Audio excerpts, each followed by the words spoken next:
Friends, we're all back together for the next episode of the Juicebox Podcast. Welcome.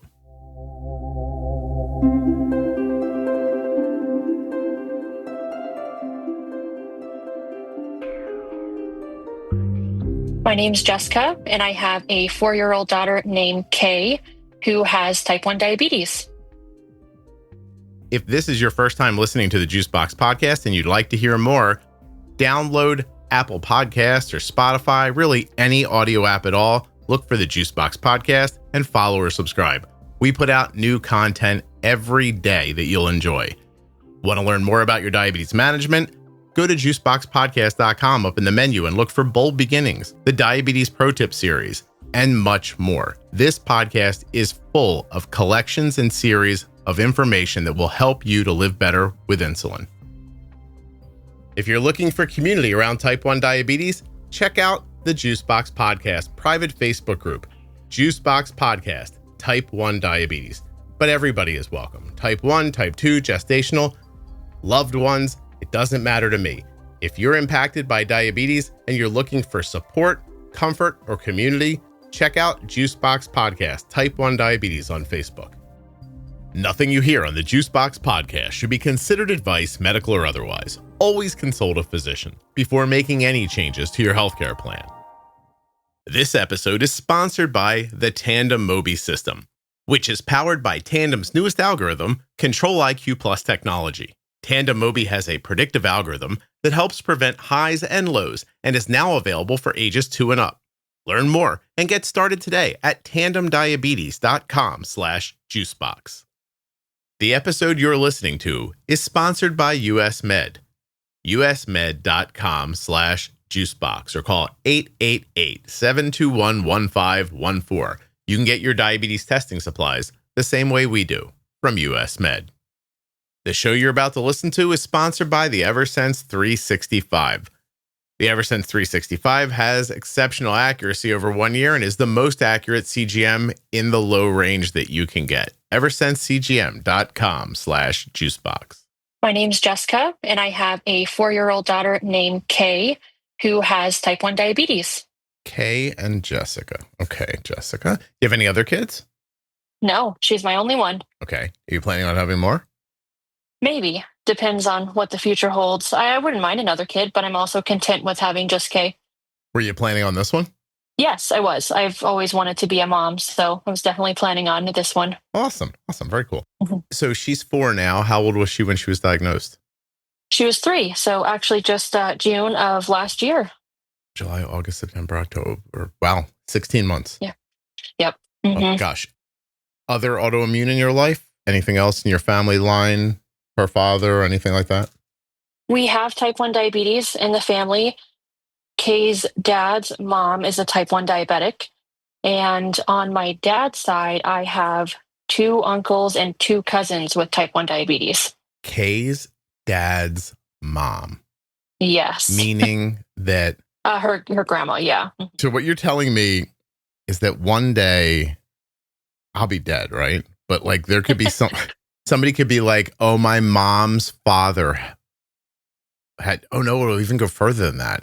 It'll be like, oh, my mom's mom had type 1 and they'll be talking about Arden one day.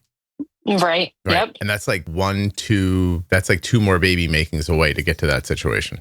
Exactly. Interesting. Okay. Wow. That'll be a long time for me. I will definitely be. You know what? I might make it forever though, Jessica. Don't you think? You might. Yeah. You never know. If the universe is going to pass it on to somebody, I say, why not me? Right. Where would you be with living forever, Jessica? Are you a yay or nay on that right out of the box? I'd probably say, I don't know. That's a hard one. I always think about that, like vampires, things like that, like eternal life. I don't know. I feel like I might get bored, but maybe not.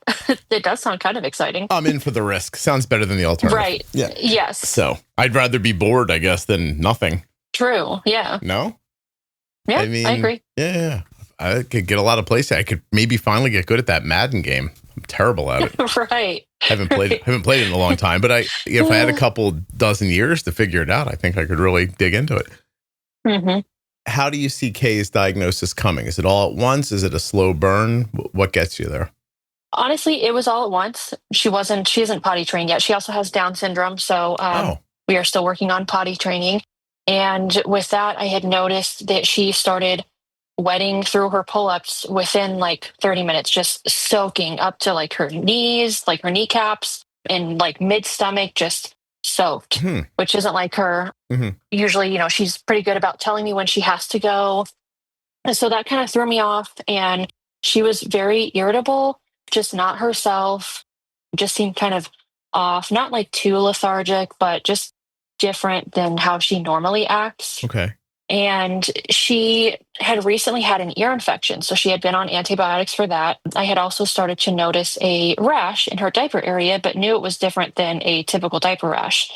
I had called her pediatrician and told them, and they're like, okay, well, let's just bring her in, make sure the ear infection's gone, kind of take it from there. So I bring her in and they check her, ear infection's gone, but she has a yeast infection, which they said can happen when she's on antibiotics. And so they're like, that's fine. They kind of were ready to just kind of move along and they were going to give us some cream. But I told them that she was also wetting her pull-ups and just like soaking the bed overnight and just even within like 30 minutes. I did tell them that there is type 1 in my family.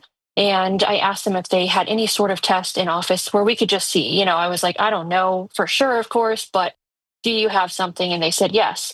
So they took a urine sample.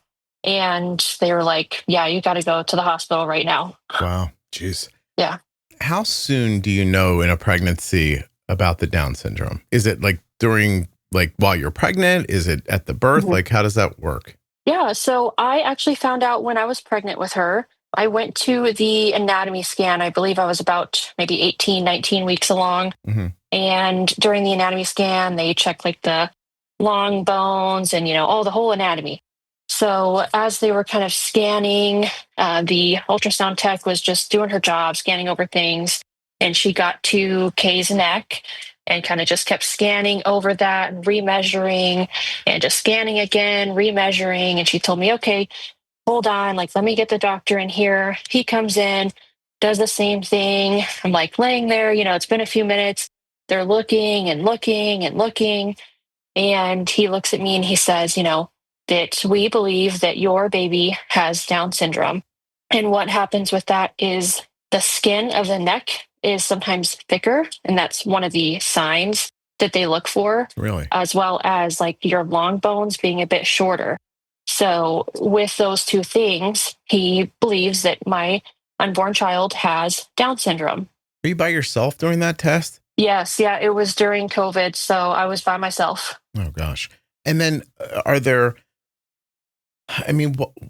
so I have so many questions. I guess, how do you feel psychologically in that moment? I was scared. I was definitely scared just because there's a lot of unknowns. It wasn't necessarily the fact that my child may have Down syndrome. It was just, I'm sure there was other health complications that could come along with that. And I've always wanted to be a mom. So I just wanted my child to be healthy and, just safe. What does the OB offer you then at that point? Like, is it maintenance about your expectations and getting ready for what it means? I mean, I really don't know another way to ask this. I know that you're farther along. Did they offer to terminate the pregnancy? Like, what's the whole conversation like? Yes. So basically the next step was that he told me I should get a amnio. And basically it's where they stick this like fine needle into my stomach and take some amniotic fluid. And then that will tell them, a higher chance of if my baby has Down syndrome or not. And then they kind of go over next steps. Along with that, there's a risk of miscarriage because you're sticking something foreign inside your body and it could, try to reject it, which in turn would reject the pregnancy. But he was very adamant, told me that there's one doctor in town that's really great about doing these and I need to go over there right away. He had made an appointment. A lot of people don't do this because of the risk, but I wasn't sure. I was just throwing all this information. And so I did it. I went over there. I did the procedure and, luckily there was no complications from that. And it was about maybe 2 weeks later, I had got a call from the office and the woman had said, I'm so sorry, your daughter, or she said, I'm so sorry, your baby has Down syndrome. And then she said, "Do you want to know the gender?" And I said, "Yes." And she said, "It's a girl." And then she said that we have to ask, but there are options if you would like to terminate. So then there's my question. Like, why get the test if you're not considering that, right? So was that in your mind? Right. No, honestly. I think really what I wanted to do as far as like getting the test was just so I could be more knowledgeable and I would know what's coming. I'm big on, support groups. Like when she was diagnosed with type 1, I joined a bunch of support groups and the Juicebox podcast group just so I can get more knowledge. And I did the same thing when they told me about her Down syndrome diagnosis. Okay. So you didn't say to yourself, well, let me get this test because maybe I'll terminate if it's so. You were just doing it because you were a little maybe flustered and they were directing you towards doing the test. Right, Gotcha. right. Yeah, Okay. It was just very like, let's go right now, urgency, hurry up type of deal. Yeah. You're a single mom? Are you married? I am not married. I do have a boyfriend. Kay's dad and I aren't together. We split when she was about 3 months old. But at the time of your pregnancy, that wasn't the case. So do you go to him? No. Does he get a vote in all this? How does that work? Yeah, he does. He actually wasn't concerned at all about her having Down syndrome. We were both, very okay with her being born with Down syndrome. Mm-hmm. I was just, worried, of course, as I think most moms are, would I be capable of giving her what she needs? But I at no point thought that I, didn't want to have her. Okay. Well, it's an interesting forward and backward looking question. Mm-hmm. What does that mean, giving her what is the need? And are you able to give it to her now that it's a reality? Yeah. So, I just knew that with her having Down syndrome, she could have a lot of complications. Right now, I mean, she's still in physical therapy at 4 years old. She's in occupational therapy, speech therapy.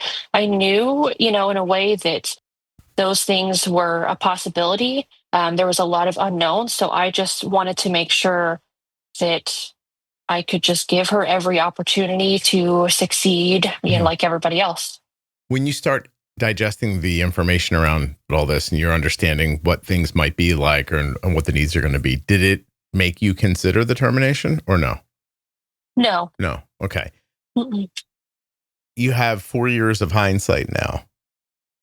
Yes. Such a ridiculous question because I'm asking you if you would throw your kid out a window and you obviously wouldn't. If you could take yourself out of your situation and let's say put you with a mom who's getting similar news, but now you're there to help her through it.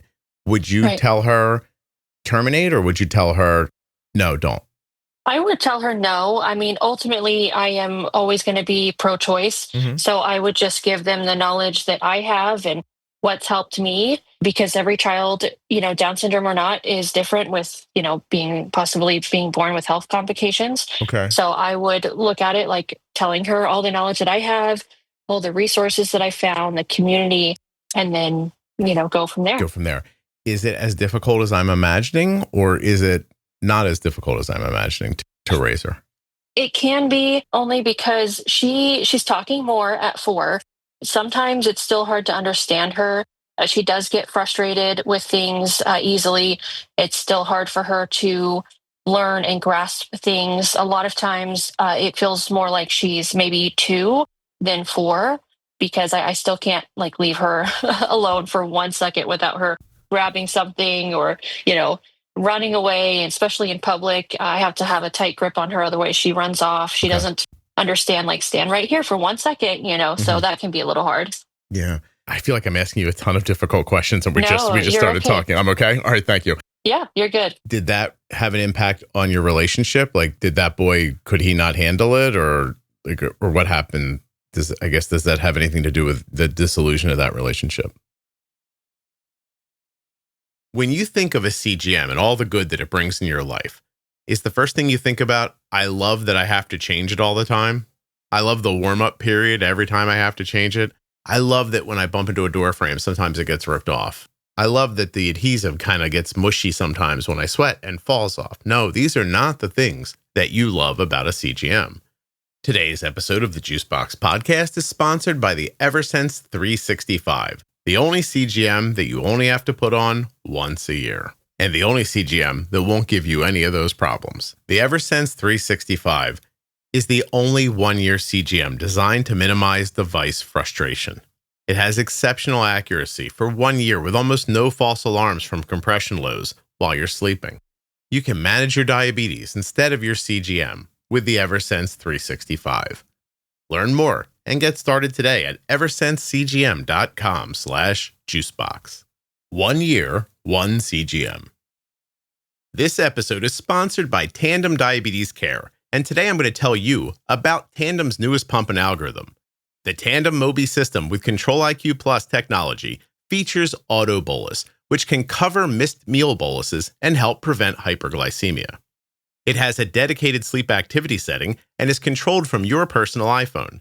Tandem will help you to check your benefits today through my link, tandemdiabetes.com/juicebox. This is going to help you to get started with Tandem's smallest pump yet, that's powered by its best algorithm ever. Control-IQ Plus technology helps to keep blood sugars in range by predicting glucose levels 30 minutes ahead, and it adjusts insulin accordingly. You can wear the Tandem Mobi in a number of ways. Wear it on body with a patch-like adhesive sleeve that is sold separately, clip it discreetly to your clothing, or slip it into your pocket. Head now to my link, tandemdiabetes.com/juicebox to check out your benefits and get started today. No, I don't think so, honestly. He was truly very open and accepting of her being born with Down syndrome. So that really had nothing to do with our relationship ending. Okay. I guess as a forward-looking, what are your expectations? Like, what are your goals? Like, you talk, it's so, by the way, my life is strange because I just got done recording with somebody. It was such a silly, giddy conversation. And then I didn't read the notes about yours. Then you jumped on. I was like, oh, that sobered me up pretty quick. I was like, okay. But I found myself talking with her about her concerns about what's coming, about diabetes. So, I mean, splitting these two things apart for a second. Yeah. What are your long-term goals and concerns around the Down syndrome? My long-term concerns, I just want her to be at least semi-independent. Like, I'm not unrealistic with the fact that she'll probably live with me forever, which is fine. I just want to teach her what I can to be, semi-independent, to where if I need to just run to the gas station or run to the store for a couple items, when she gets older, she's okay to, get a snack or make an easy lunch or, something like that. And I want her to still be involved within the community and have friends and, do other activities. Okay. So you just want her to have as normal a life as possible with an expectation that maybe 5 or 6 minutes you could stop for a little bit. Yeah. Correct. Yes. You ever notice in public when you see adults with Down syndrome and they're with their parents, that their parents look like they're 1,000 years old and would have died years ago if they could have, but they just don't feel like they can? Yes. Yeah, I do. Yeah, I do. Not honestly, wrong, is it, right? No, it's not. That is, I think, a lot of parents' concerns, to be honest. I see a lot of posts about wondering how their child is going to be as an adult when they're gone. Like, who's going to take care of them? Are they going to be able to even live in like an assisted living home or like a group home where there's, like the little apartments in a community? Like, can they do that? And would they make it without me? It's a huge concern. Right. I've brought this up a couple of times in the podcast over the years because it really is, I'm not joking. I really get that feeling. Like, I don't honestly know if that's what's happening, but yeah, you see those parents and you're like, oh my God, like their son is 40. You know what I mean? That lady's 85. She shouldn't be at the mall. Right. And yet there she is. And it almost like it gives you that feeling from a third party perspective of like, she knows she can't stop. And it almost feels like it keeps her alive. Like, it's a very, I don't know, like maybe I'm wrong, or maybe it's just me being weird or pushing my thoughts onto a situation, but really has struck me that way a number of times in my life. Yeah. And do you have that feeling of like, wow, I have to take good care of myself? Does that all strike you? It does. Yeah. Especially because I don't have, any other kids at the moment. I'm not sure if I will. So, in hindsight, I don't know if there will be anyone else to help take care of her when I'm gone. So absolutely, it is, important that I try to, be there for her as long as I can. If you had another baby and, it didn't have any issues at all, even just having a baby with, no extra stuff, would that tax your day in a way that would be difficult? Looking at it right now, possibly. Of course, I would figure it out, as people do. They would just make it work. When you really want another child, you just kind of figure it out and it gets added to, your daily routine. Yeah. Currently, right now, yes, it would, just because she has therapy 2 or 3 times a week and, just other activities I try to take her to, doctor's appointments. And then, you throw in management of type 1 diabetes. So then it's a lot. It can be, yeah. Yeah. No, I imagine. Does it leave any time for you to look for relationships? You've probably heard me talk about US Med and how simple it is to reorder with US Med using their email system. But did you know that if you don't see the email and you're set up for this, you have to set it up. They don't just randomly call you, but I'm set up to be called if I don't respond to the email because I don't trust myself 100%. So one time I didn't respond to the email and the phone rings at the house. It's like, ring, you know how it works. And I picked it up. I was like, hello. And it was just the recording. It was like, US Med. Doesn't actually sound like that, but you know what I'm saying. It said, hey, I don't remember exactly what it says, but it's basically like, hey, your order's ready. You want us to send it? Push this button if you want us to send it. Or if you'd like to wait, I think it lets you put it off like a couple of weeks or push this button for that. That's pretty much it. I pushed the button to send it. And a few days later, box right at my door. That's it. usmed.com/juicebox or call 888-721-1514. Get your free benefits check now and get started with US Med. Dexcom, Omnipod, Tandem, Freestyle. They've got all your favorites. Even that new eyelet pump. Check them out now at usmed.com/juicebox or by calling 888-721-1514. There are links in the show notes of your podcast player and links at juiceboxpodcast.com to US Med and to all of the sponsors. Yeah, actually, so my boyfriend who I'm with now, he actually has a sister who's 21 that also has Down syndrome. So that worked out perfectly. Is that how you found each other? Yes, yeah. Actually, I met him through our local Gigi's Playhouse, which is a Down syndrome achievement center. So I met him through that, and it's been great. It's super helpful that he and his family understand Down syndrome, and there's no. Yeah, you almost have a relationship that's also a community. Right, exactly. Right. Mm-hmm. Oh, isn't that interesting? Mm-hmm. And then it worked out. You actually liked each other romantically too. Right, exactly. Yep. Good dumb luck. Also, I would imagine probably would have given you a little extra time. I would have been like, look, I don't feel great about it right now, but I'm going to hang a little longer and see what happens because you're a pretty good match. Uh-huh. Can you join forces or the age difference of your kids? Is it too different? It can be too different as far as that. Kay loves, hanging with his sister and they get along, great. And, she'll play dolls with her and entertain her in ways, where Kay just has so much fun. Yeah, certain activities, his sister doesn't maybe want to go to a lot of littles play groups and stuff, but we make it work. It's his sister. It's not his daughter or something like that too. Right, so, right, exactly. She's not his daughter. Right. Okay. All right. I feel like I have a pretty firm grasp of this. So you're making your way through this life and then the diabetes comes. Now tell me the first time you break down and run into the garage and start talking to yourself.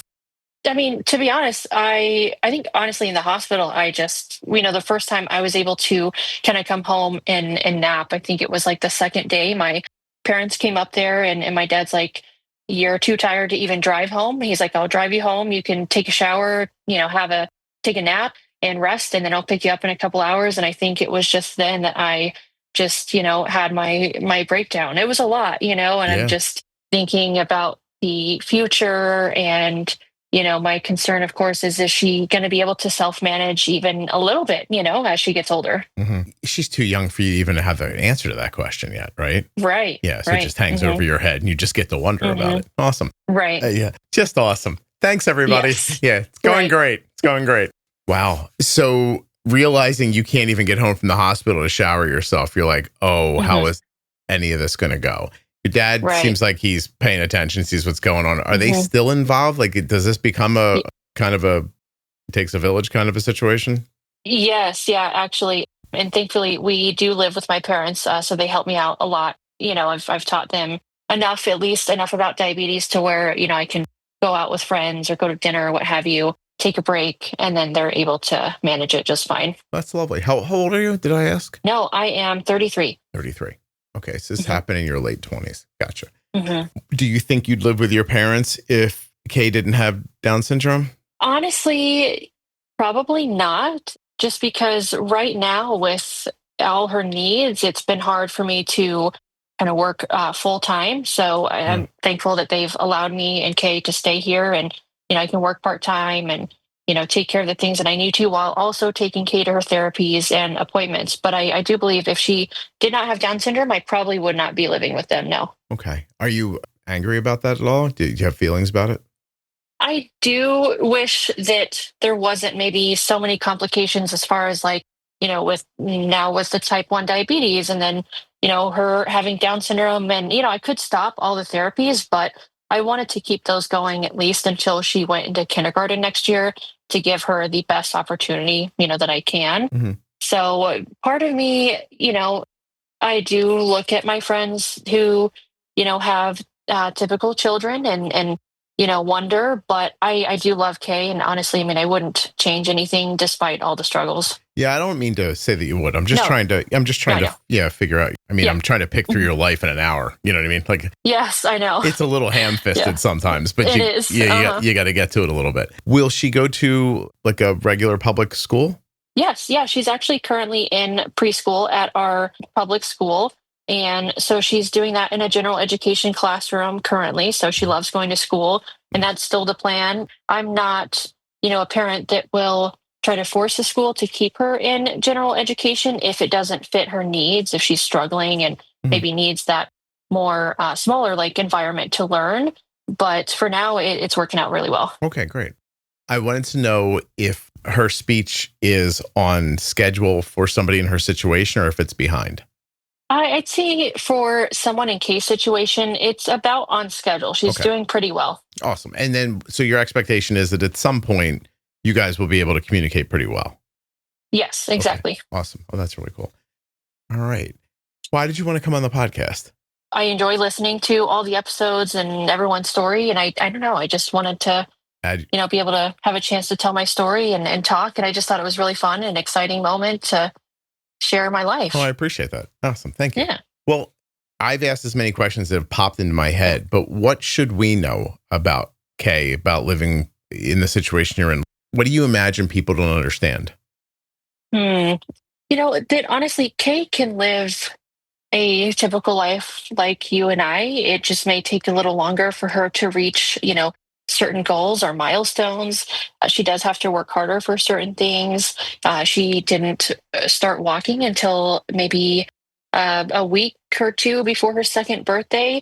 So that took her a little bit longer. She's recently, within the last year, learned how to jump, which she's really excited about. It's just the lower muscle tone takes her a lot longer with talking and running and jumping and everything. You don't think about how much our muscles impact our daily life, especially with eating too, So I just want people to know that, she's still capable of doing everything that she wants. It just may take her a little bit longer.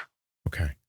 What's the physical therapy like? Is it literally like physical therapy, occupational therapy, or is it, do they give you home things to do? Like, how involved are you in it?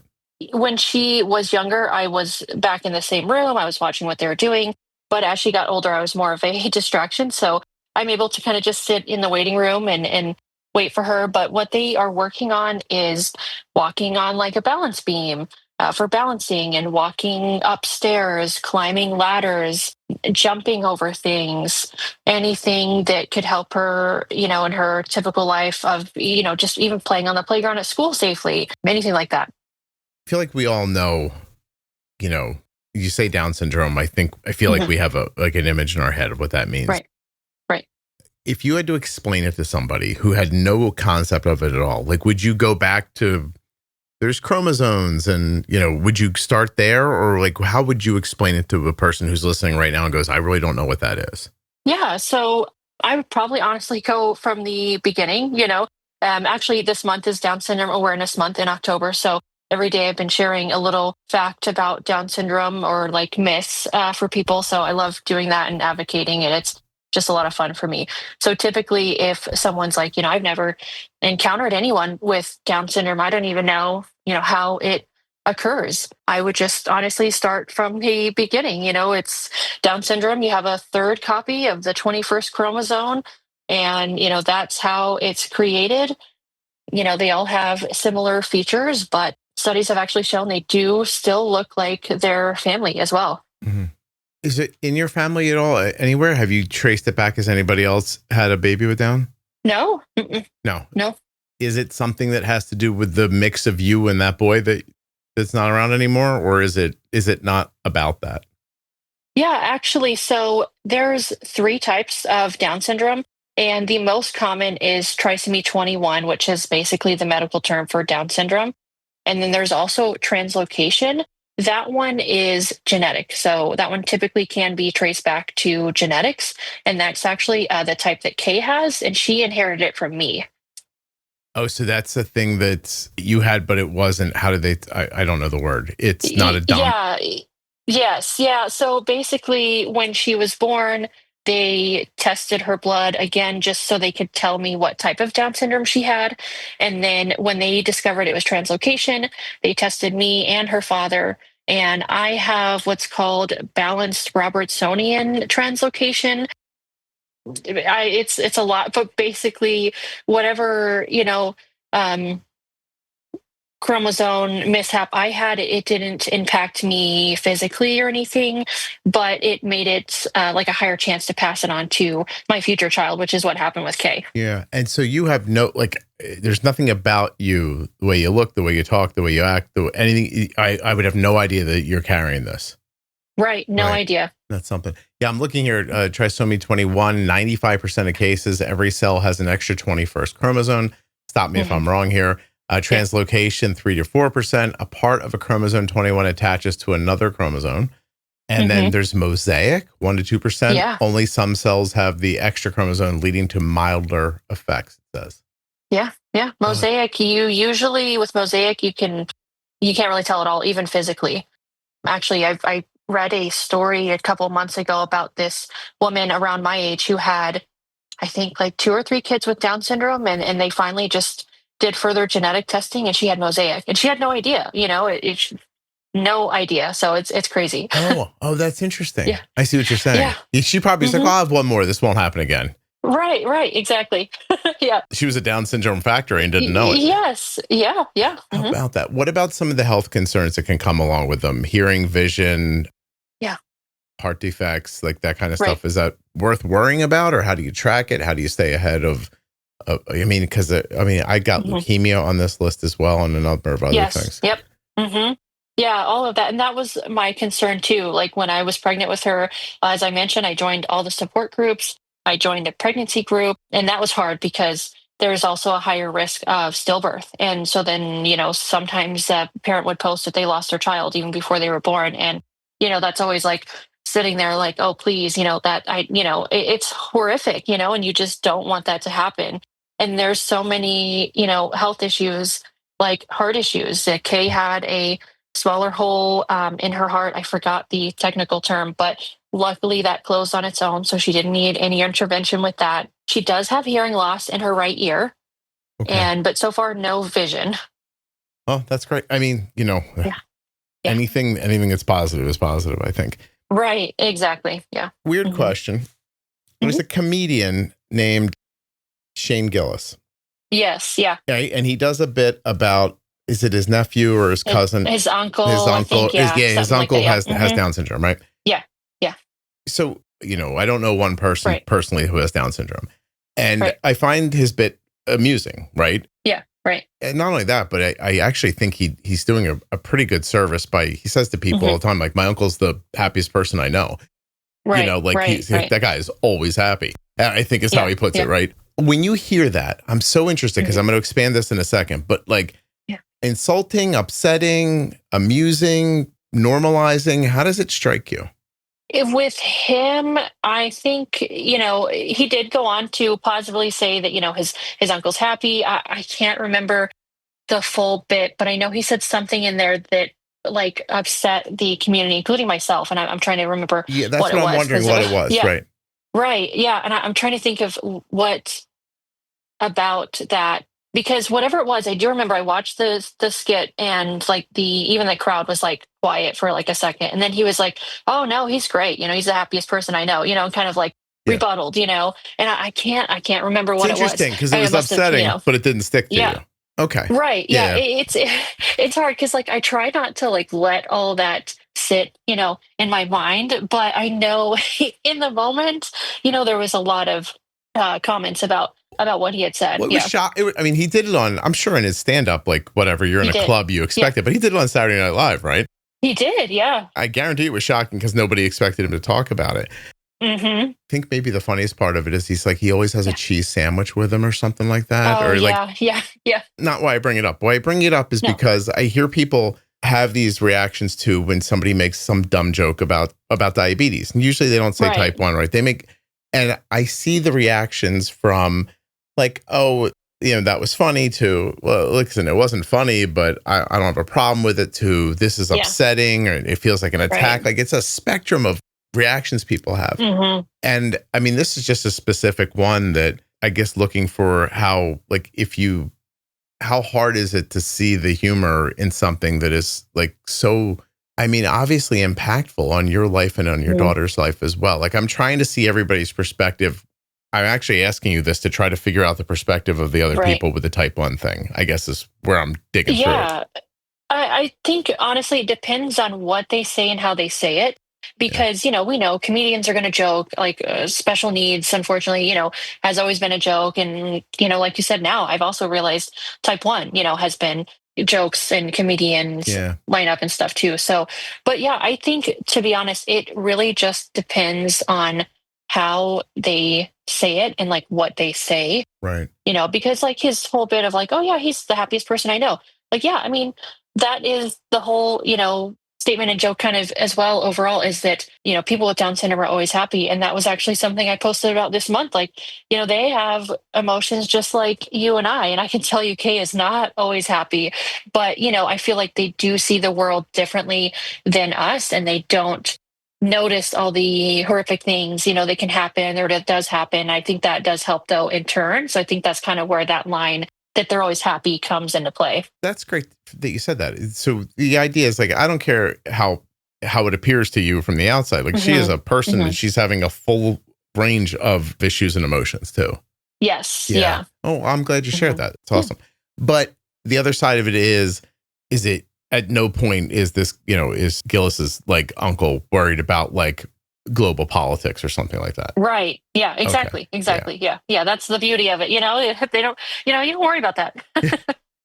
I don't know. I don't care about what the data centers are going to do to the electrical grid. Be honest with you. Right. Don't even know what you're talking about. Like, I'm not going to lie to you. Like, you're in a tough spot. Like, there's, I am. Yeah. No kidding. I'm not that you don't know, Yes, but like, I do. Yeah. Yes. Very aware. I'd like to acknowledge it, I guess is what I'm saying. Mhm. And you seem very upbeat around the whole thing. And that's why I asked you the other question. I just wanted to see what you would say. Mm-hmm. How do you stay upbeat like that? Is it a struggle too, or is it not? It can be. Yeah, it definitely can be a struggle. There are probably more days where, at the end of the day, I'm just mentally exhausted. Kay actually about maybe a month ago was also diagnosed with autism.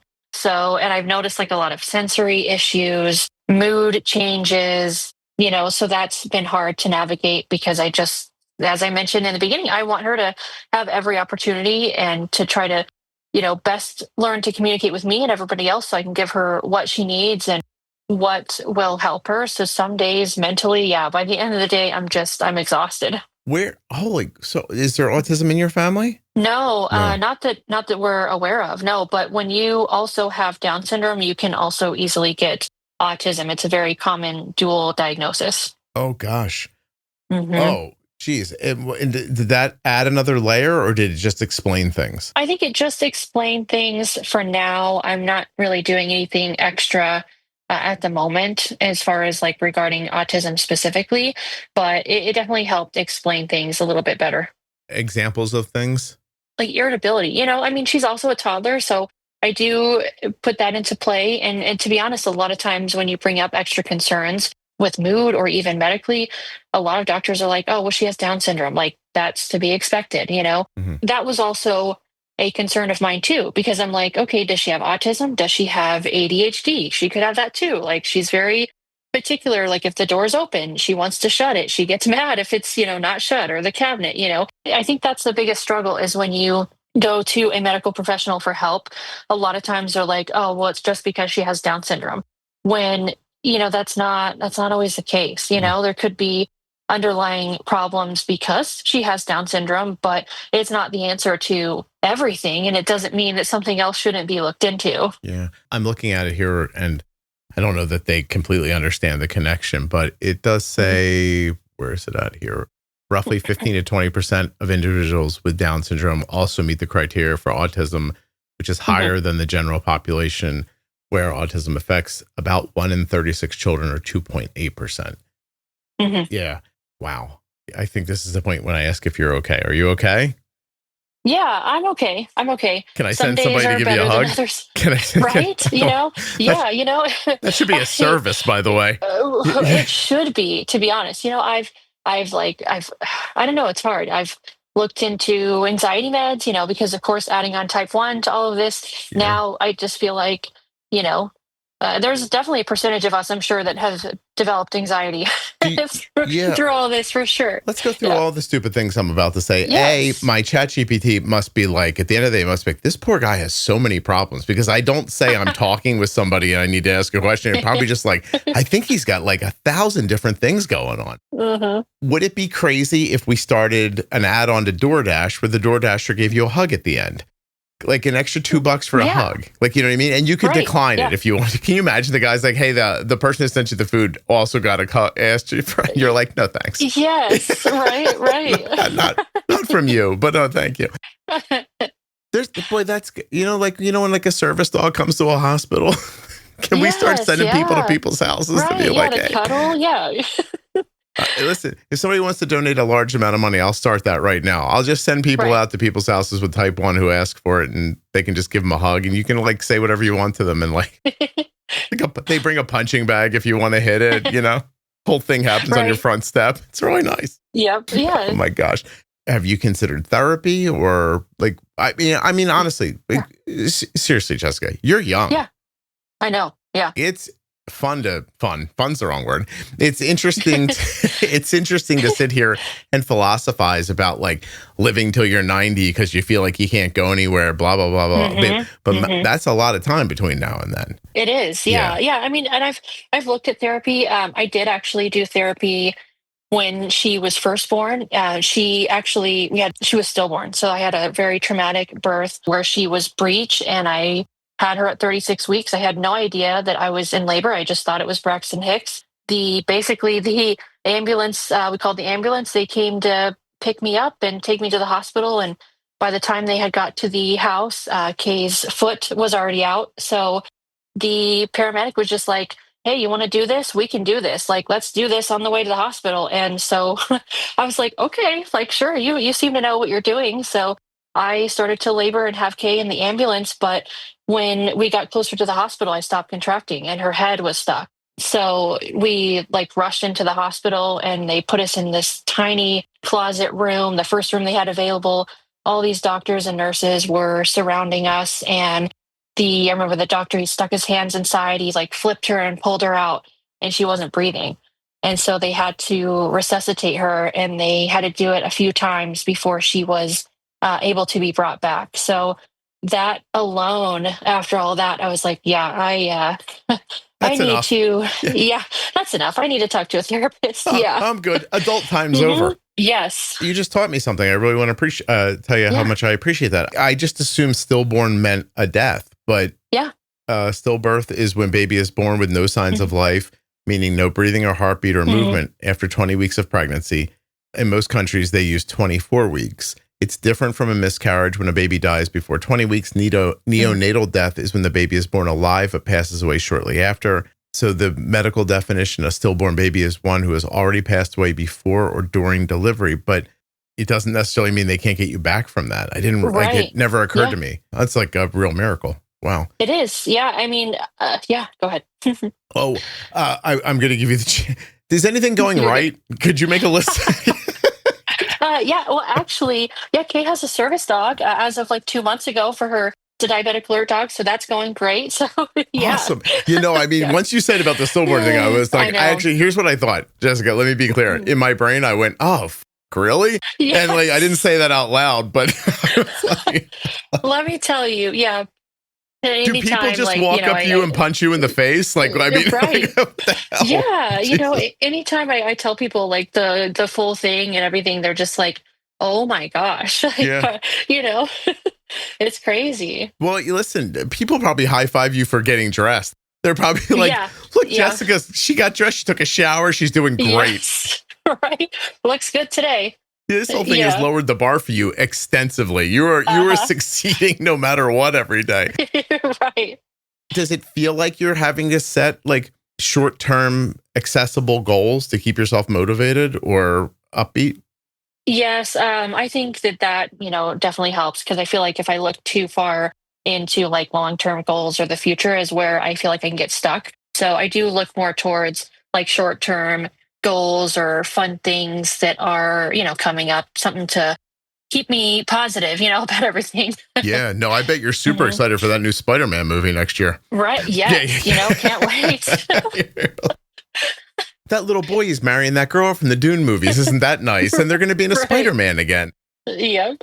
I guess I'm joking, but I'm serious. Like as I'm listening to you, I keep thinking that there's very little value in you trying to prognosticate out 5, Mhm. 10, 20 years.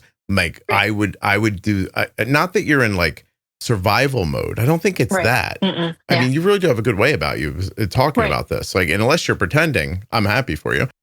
And if you were pretending, I would understand that too. I really do think like, what can we get done this week? What would be happy, exciting, joyous for us this week? Mhm. I think that's what I would do if I was you, I guess is what I'm saying. Yeah, yeah. Mm. And that's what I basically do. It works well, like you said, you can't honestly look too far into the future and think about, what ifs. A lot of the Down syndrome support groups, some parents are like, what's your child's adult life look like? And, will my child be able to do this? And a lot of them are like, you can't even think like that. You just have to live it day by day because you don't know. You don't know what they're going to be able to do or if they're going to live on their own independently or if they're going to live with you, if they're going to get married, any of that stuff. So a lot of times it's like, just take it one day at a time, enjoy your baby, live Yeah. life. Yeah. No, I can't agree with that more, I don't think. I mean, in a world where like a company has good news and their stock falls, I don't know how to guess what your daughter's life's going to be 20 years from now. Right. Too many variables Hmm. that are unknown to you. And if you're going to sit Hmm. around and try to figure out what each one of them is so that you can like put this together in some Machiavellian way, I think you're crazy way before she's 20 years older. Right. Exactly. You'll make yourself nuts, I would Hmm. think. I Yeah. mean, just again, going off the conversation I just had, this mother's just worried about like, how's her kid going to be with diabetes when he's 21 and Hmm. maybe living on his own? And the human mind almost can't like wrap itself around all the possibilities there to come to an answer. And Hmm. it's making her nervous. And yeah, no, you're doing the right thing. You smoke a lot of weed? No, actually, no, I don't. What do you Nope. do to relax? Well, I tried anxiety meds, but it made me sick. So, to be honest, I By just the way, kind of watched like a Jessica, show. that's Yeah. pretty par for your life, I would imagine. You're like, oh, this medication will make me feel better. Nope. God damn it. Yes, Yeah. literally. Like I went to my doctor. I was like, listen, it's already, she's already like, take a half a pill. It can make you nauseous. I took a half of a pill and I still felt sick. And I'm like, please, like, what else? What Gotta be else do you kidding have? me. Yeah, Yeah. yeah. No. Also, I don't see how you could be high all the time and take care of your daughter. I think that would be No, insane. I'm also not, impossible. I was joking, but No, I know. yeah, you said you go out with your friends sometimes, right? But Hmm. like, do they have Right. kids?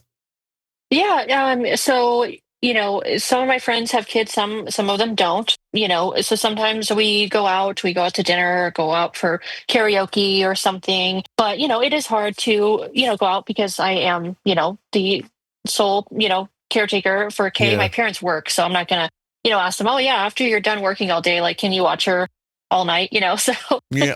you know, Are you able to partake in those conversations like openly, or do they complain about like their kitchen paint being the wrong color and you're like, oh, go f yourself? Like, how does that like, yeah. yeah, is that tough for you? I mean, I feel like I can openly talk about my struggles. Now, whether or not somebody may fully understand it, it's same thing if you talk to somebody else who doesn't have a child with type 1. Mhm. You can explain it and they may just be like, wow, that sounds rough, or, how do you do it? But they don't, fully understand, which is why I'm also glad I have a lot of moms within the Down syndrome community, locally and not locally, that totally understand, at least the aspects of Down syndrome and what that can entail. So that helps a lot too.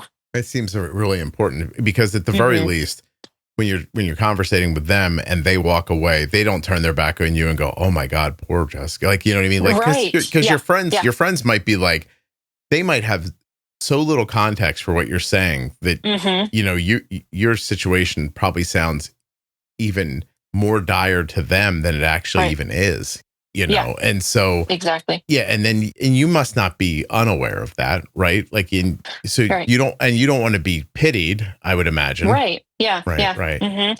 Yeah. I mean, like you said, I don't want to be, pitied. I mean, there's been times where me or even like my parents have told me they've, talked to friends or met someone out in public and they're not shy. Like they're like, our granddaughter has Down syndrome, and they'll be like, oh, I'm so sorry. And they're like, why? We're not. Like, it's fine, Yeah. So I think that's just an automatic reaction too.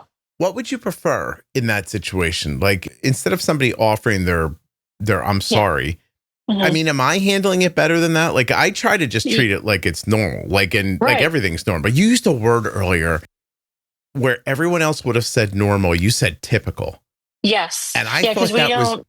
Yeah, we don't like the word normal because then it kind of like separates our children from the rest, which is what we don't want to do. Normal makes it seem like, healthy. I said that too. And that's kind of like a fine line as well. It's so hard because everything is about verbiage and how you say things so you don't, offend anyone or, even like now, like the word disability, they're trying to like kind of move away from that and be like differently abled, So it's just, there's a lot of verbiage changing.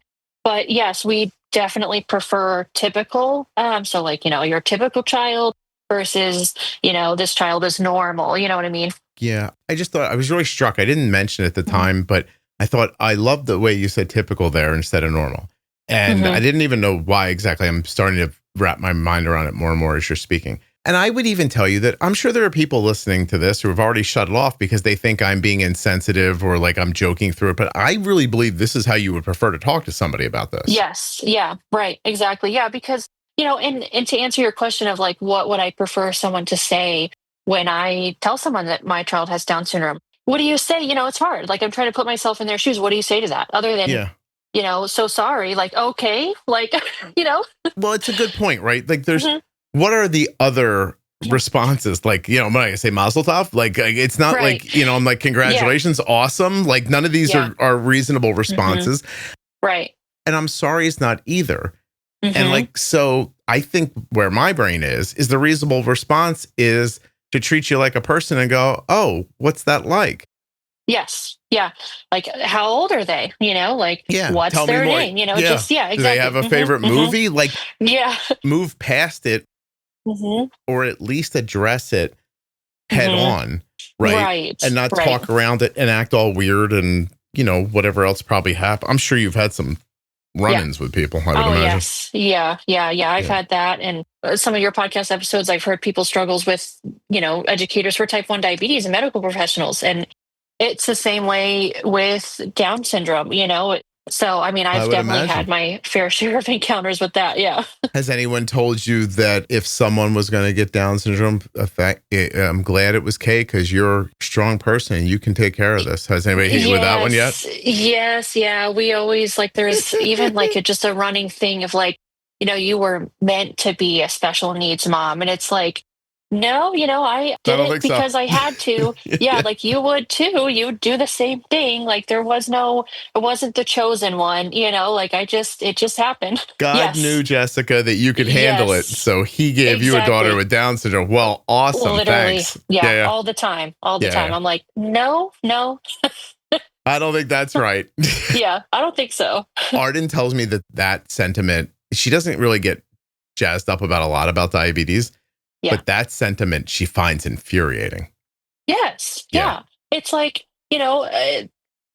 it's tough because it's like they're saying I couldn't do what you do, and sometimes I do hear that too. It's like you could and you'd figure it out, Yeah. just like I did. Yeah. Yeah, because 5 minutes before this happened to me, I didn't think I could do it either. So, Exactly. And by the way, I don't know if I'm doing it, but I'm staying alive. Yeah.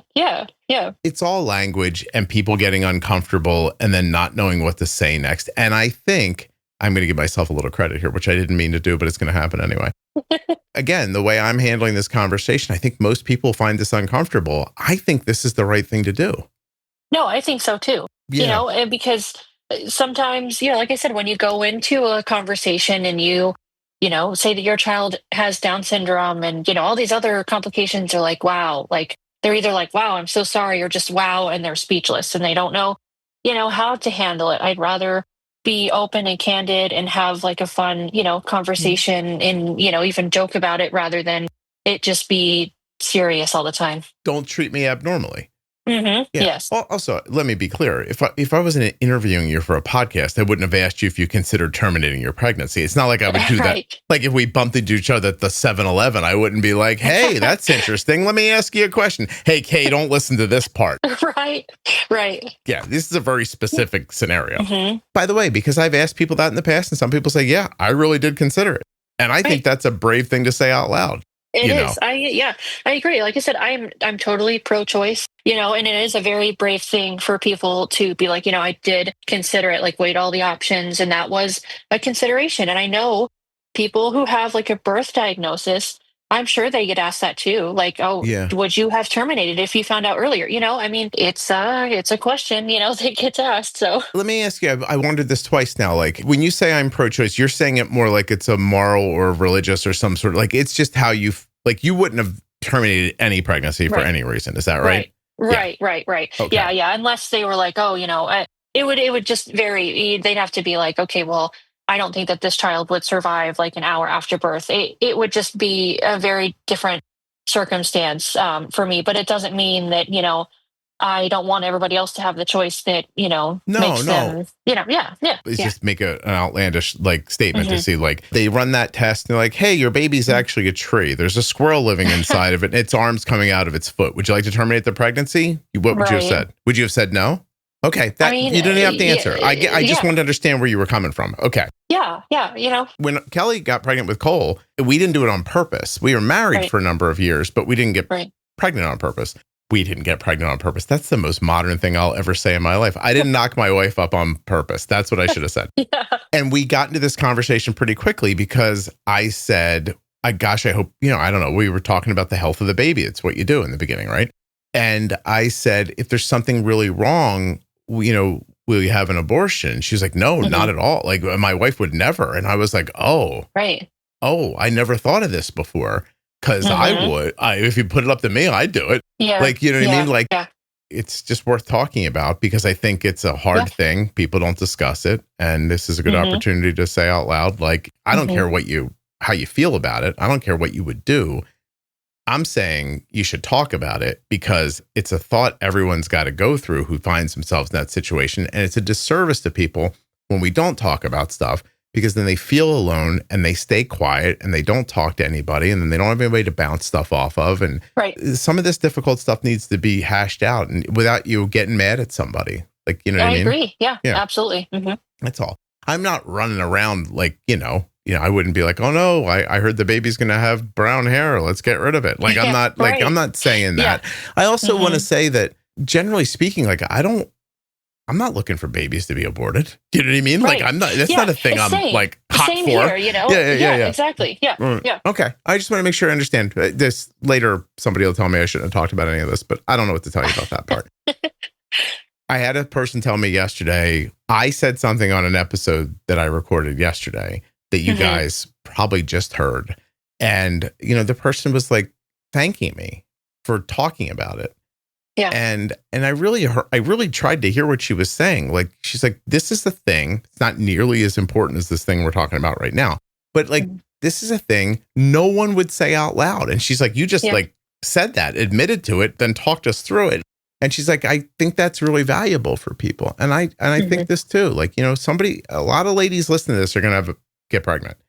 And some of them are going to be in some cold, sterile room where somebody they don't know turns to them and says, "Hey, I'm so sorry to tell you this." And then they're going to say something that nobody wants to hear. And you should know that, like, even if you think about it for 5 seconds, it doesn't make you a bad person. Like, you know what I mean? Like, I mean, you're going through the checklist of trying to figure something out at that point. Yeah, look, exactly. Right. Yeah. Okay, good. Wow, I'm making a lot of sense today. That's awesome. You are, yes. Yeah. I don't know why. I might have had some caffeine or something. I'm all like focused. We didn't talk about the service dog. Yeah. So honestly, through social media, I follow a lot of families with younger kiddos who have service dogs who are type 1. And I just started looking into it. I did research I looked up different, service animal, diabetic alert dog companies and filled out applications and just kind of started the process. I wasn't even sure how long it was going to take, like how funding would work, because they're so expensive. So you got to think about all of that in the timeline. And I just thought it would help because, Kay can't tell me when she's feeling, low or if she's feeling sick from a high blood sugar. And she has a Dexcom G7 and she wears an Omnipod 5. And those, are definitely helpful. I know everybody's like, well, you have technology. Why do you need a service dog? And to be honest, I mean, we've had this dog for about 2 months and she's alerted me like 30 minutes before a high or low. Awesome. And is very persistent. Yeah. So, I mean, it just helps me in that aspect too, especially just because she can't tell me how she's feeling. And I don't know, like our previous conversation, I don't know when or if she will ever get to that point. So it's been really helpful. How did you end up paying for it? We started a GoFundMe, which I've never done before. And I was kind of like hesitant, how some people feel about GoFundMes and all of that. So we started that. I posted on like my Facebook and shared it with my family and friends and, just kind of put information out there like why a diabetic alert dog? And, we have 2 other dogs. Why can't we train them? Just like questions I feel like people would ask. And so I would just post as much knowledge as I could. And actually, we got really lucky. One of the local news stations, an anchor had commented on the GoFundMe and said like, hey, I'd love to talk to you about your story. And, my mom and I looked and I'm like, is that legit? Like, so we like looked on Facebook, we looked on their website. They're like, yeah, she's real. She's real. Like, we're like, let's message her right now. Yeah. They actually did, let me see, 3 stories on us. And one of them, they have what's called the surprise squad. And so they come out and donate money to you. And so they donated, I think it was $5,000 towards our GoFundMe as well. So yeah, I mean, just honestly, the exposure. And I think too, having people see the stories, even in our own personal life, really it was like a pulled at your heartstrings kind of moment. So that helped out a lot.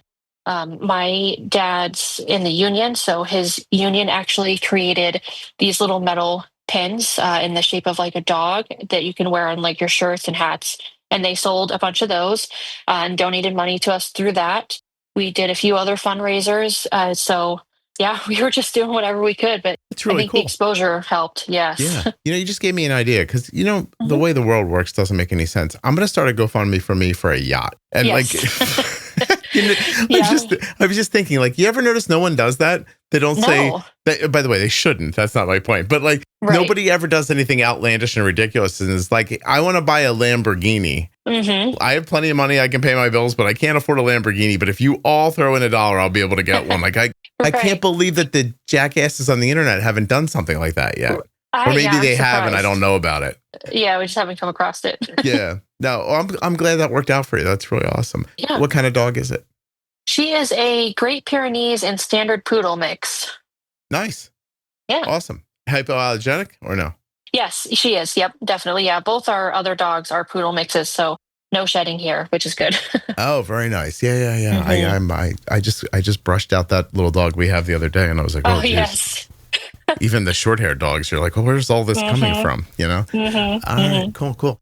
Anything we haven't talked about that we should have? Anything I missed or that you'd like to bring up? I don't think so. I mean, just in general, like I've listened to a lot of the podcasts and I know a lot of families don't find out about their kids type 1 until they're in, DKA. And that's a lot of times because the medical professionals, they don't test for that. We've talked about that a lot, like on a lot of your podcasts, have talked about that. And, I'm just super thankful that her pediatrician's office was like, sure, we'll throw you a bone. We'll test it, like, Yeah, because that's very nice. otherwise, had I not asked, they probably, they wouldn't have. There's no way.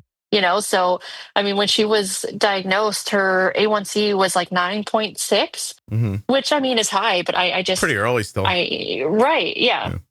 Yeah. And I mean, I just, yeah. And with her situation, it's possible you would not have noticed if you didn't notice. And maybe something dire could have happened. Yeah. Yeah, exactly. Yeah. Because again, I mean, she can't tell me if her stomach hurts or how she's fully feeling. So I was just kind of going off of her mood and other symptoms. And of course, there was the excessive drinking as well. She's great about drinking water in general, but she was just demanding water. Like she had not had water for days. So that was, with all of that, I mean, I'm lucky because family history, even though I didn't grow up around them, I know having a type 1 diabetic dog is different, but I owe it to him a little bit too. He has since passed, but he was a diabetic about the last year before he passed away. And he always wore diapers because he peed a lot and drank a lot of water. And with those two things, I was like, there's something going on. Well, that's an interesting way to come to the idea. I know. Yeah. Oh, listen, I'm glad you should be impressed with yourself that you figured it out that quickly. That gets great. Yeah. Really. Yes. The podcast, do you think of it more as community management? Have you used it for a mix of things? Like how does it work best for you? Yeah, I've used it for a mix of things, to be honest. I do like it a lot for the community and hearing other people's stories and knowing, that some of the feelings I have or some of the things that I go through, they also experience as well, so I use it for both. Yeah, I like the specialty episodes about dosing for certain things. And then I just like hearing people's stories too. Cool. Oh, I'm glad. How'd you find it? Facebook. I was searching on Facebook and I'm trying to think of how exactly I came across it. I don't know if I was in like another smaller group and then somebody had posted about it, which is probably most likely what happened. But then I came across the Juicebox Podcast Facebook group and I started listening to the podcast. And, I mean, that's been an extreme help, mentally and just dosing for certain things as well. Just, plethora of knowledge for sure. I'm glad to know that. I'm happy it helped you. And thank you to all the people who run around sharing it all over the place too. That's yes, I always see it shared and I do the same thing. Anybody's like, hey, my child was newly diagnosed. Here's the link. Check this out. Like I got tagged in something today and I tried to thank the person. I was like, I realized that, this is a private group. I'm not even. Oh, yeah. I can't respond to this, And I thought, I wonder how often that's happening in places I don't realize. Yeah, so, a lot. It seems like a lot. Yeah, I'm sure. I hope it's really nice. I thank everybody for sharing. Look, it found Jessica and it's been valuable for her and hopefully for you guys too. Jessica, I have a call in 45 minutes where I have to make sense and be professional and I haven't eaten yet. So I'm going to go and eat something and then come back. And I don't even know what these people want from me, actually. This is going to be, I'm looking. This is going to be one of these.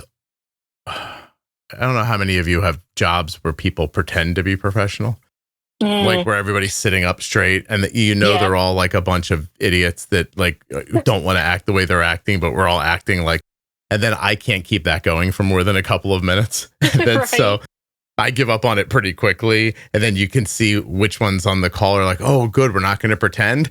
And then there's always somebody who just is setting up really straight. They're like, I'm not breaking character. I'm going to keep saying things like, thinking out of the box and stuff like that. Right, exactly. It's very fun. Anyway, I got to go do that. So thank you so much for doing this and for being so good natured. And I love your attitude. I wish you a ton of success. I think you're on a good path. It's very possible that the sky's the limit for you two. I think you guys are maybe a little unstoppable force over the two of you.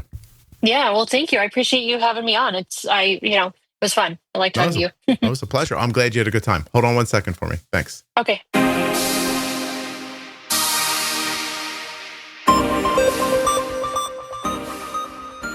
Arden has been getting her diabetes supplies from US Med for 3 years. You can as well. usmed.com/juicebox or call 888-721-1514. My thanks to US Med for sponsoring this episode and for being longtime sponsors of the Juicebox Podcast. There are links in the show notes and links at juiceboxpodcast.com to US Med and all of the sponsors. The podcast episode that you just enjoyed was sponsored by Eversense CGM. They make the Eversense 365. That thing lasts a whole year. One insertion every year? Come on. You probably feel like I'm messing with you, but I'm not. EversenseCGM.com/juicebox. Head now to tandemdiabetes.com/juicebox and check out today's sponsor, Tandem Diabetes Care. I think you're going to find exactly what you're looking for at that link, including a way to sign up and get started with the Tandem Mobi system. Thank you so much for listening. I'll be back very soon with another episode of the Juicebox Podcast. If you're not already subscribed or following the podcast in your favorite audio app like Spotify or Apple Podcasts, please do that now. Seriously, just to hit follow or subscribe will really help the show. If you go a little further in Apple Podcasts and set it up so that it downloads all new episodes, I'll be your best friend. And if you leave a 5-star review, I'll probably send you a Christmas card. Would you like a Christmas card?